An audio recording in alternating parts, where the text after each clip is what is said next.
بسم اللہ الرحمن الرحیم نحمدہ ونصلی علی رسولہ الکریم اما بعد۔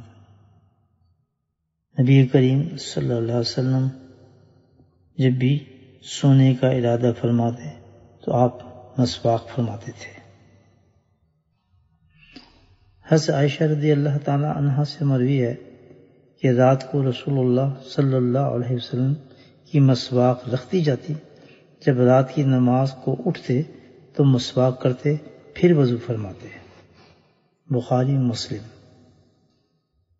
حضرت عائشہ صدیقہ رضی اللہ تعالیٰ سے روایت ہے کہ رسول اللہ صلی اللہ علیہ وسلم کا معمول تھا کہ دن یا رات میں جب بھی آپ سوتے تو اٹھنے کے بعد وضو کرنے سے پہلے مسواک ضرور فرماتے تھے۔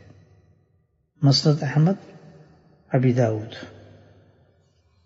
اللہ سبحانہ تعالیٰ ہمیں نبی کریم صلی اللہ علیہ وسلم کی تمام سنتوں پر عمل کرنے کی توفیق نصیب فرمائے۔